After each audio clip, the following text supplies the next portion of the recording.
Fantasy Revenge Lab. They fired me 3 days after emergency appendix surgery. No warning. No sympathy. Just an email saying I was unreliable. What they didn't know, I built their entire system, and when I left, I took their clients, their stability, and their future with me. This wasn't revenge. This was business. I didn't plan for my appendix to rupture on a Friday morning. Nobody does. I'd been feeling off the night before. A dull pain, low fever. I chalked it up to overwork and too much coffee. But by 9:45 a.m. during a strategy meeting, I was doubled over in the conference room, pale, sweating, and unable to stand. My coworkers froze as I collapsed. The next hour was chaos. Ambulance, emergency room, urgent surgery. My appendix had burst. Infection was already setting in. While I was under anesthesia, my phone lit up with Slack messages. "Where's the Q3 deck? Are you joining the call?" Not one, "Are you okay?" When I woke up post-surgery, dazed and sore, I asked the nurse for my phone. I sent a message to my manager. "Emergency surgery, appendicitis, just woke up. Will update soon." No response. At first I thought they were just waiting for details. I'd worked for this company. Stratwell Systems count for over 5 years. I'd helped them grow from 12 employees to nearly 100. I built out our client onboarding systems from scratch, streamlined internal workflows, and led key accounts that paid the bills. I'd missed weddings, weekends, and holidays for this job. Surely they'd understand. 3 days later, I received an email from HR. It was brief, surgical in fact. Subject: immediate termination. Due to recent absences and inconsistency in availability, your role is being eliminated effective immediately. Your final paycheck will include any accrued PTO. I stared at the screen, half laughing. I had tubes in my arms. I was still in a hospital bed, and I was being fired for having an organ rupture? I called my manager. He didn't answer. I called HR. They said it was a business decision made by the executive team. Your position was deemed non-critical. Non-critical? I had personally handled onboarding for over a dozen of our largest clients. I designed the internal platform they used every day. The CEO himself had told me I was a linchpin. Apparently, my usefulness ended when my body gave out. But I wasn't angry. Not right away. Just stunned. They hadn't even waited for a doctor's note. No warning, no call. Just a single line in an email while I was recovering from emergency surgery. It wasn't personal. That was the worst part. To them, I was just a number. A line on a spreadsheet. Too sick to produce? Cut the cost. Easy math. But I knew something they didn't. I was the glue holding their systems together. And when you pull the glue out quietly, precisely everything starts to fall apart. What they forgot. See, in a small company, people wear many hats. I wore 10. I managed key accounts personally. I maintained the back end of our custom CRM. I negotiated terms with vendors. I wrote knowledge base articles the rest of the team used daily. And I never demanded credit. I just got things done. Their mistake wasn't firing me. Their mistake was thinking the person doing unseen work could be replaced by a job listing and a Slack handoff. I lay in bed for 3 more days, recovering and planning. I didn't want revenge for pity's sake. I wasn't looking to torch them out of emotion. I wanted clarity, precision, strategy, and most importantly, I wanted them to feel what it's like when something vital gives out, just like my appendix did. The first move. By the time I was discharged from the hospital, I had a domain name registered. I knew Stratwell's clients.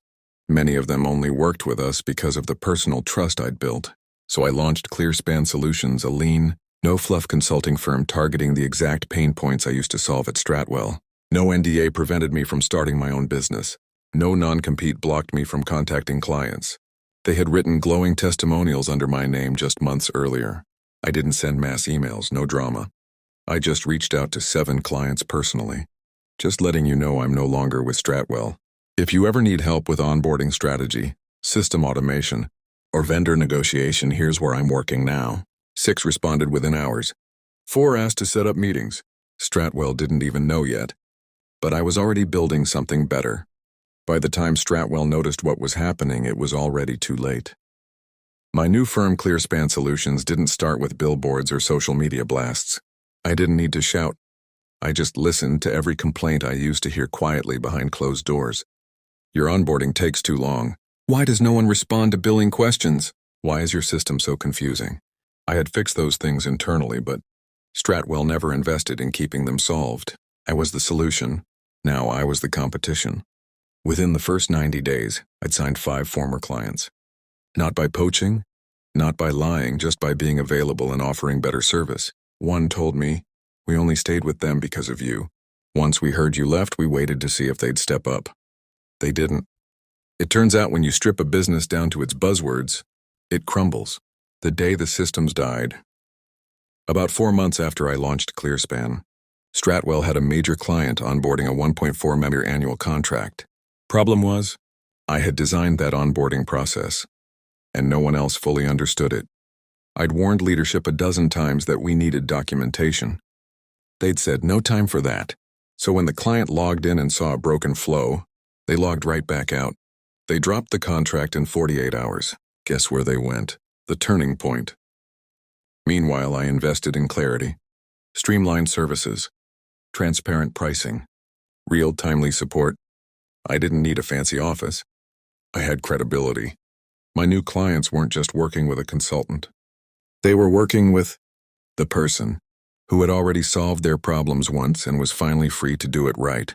Then came the kicker. A senior dev from Stratwell messaged me. "They're falling apart.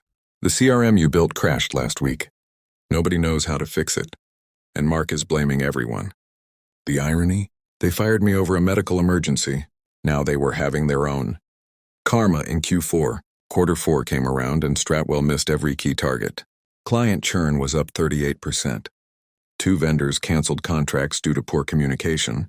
1 major partnership failed due to lack of technical delivery.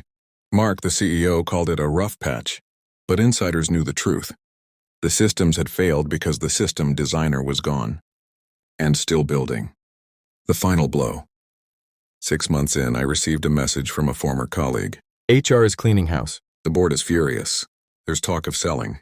I wasn't surprised. Then something unexpected happened. Mark, the CEO who'd fired me mid-recovery, sent me a message.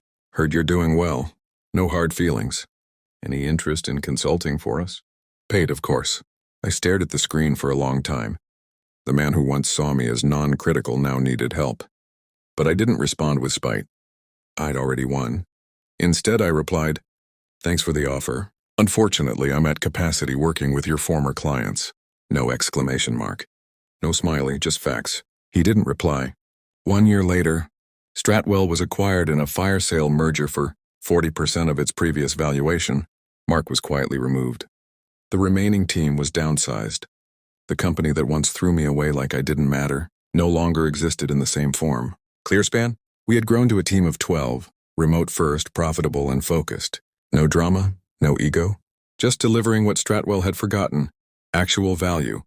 Final lesson. Don't mistake silence for weakness.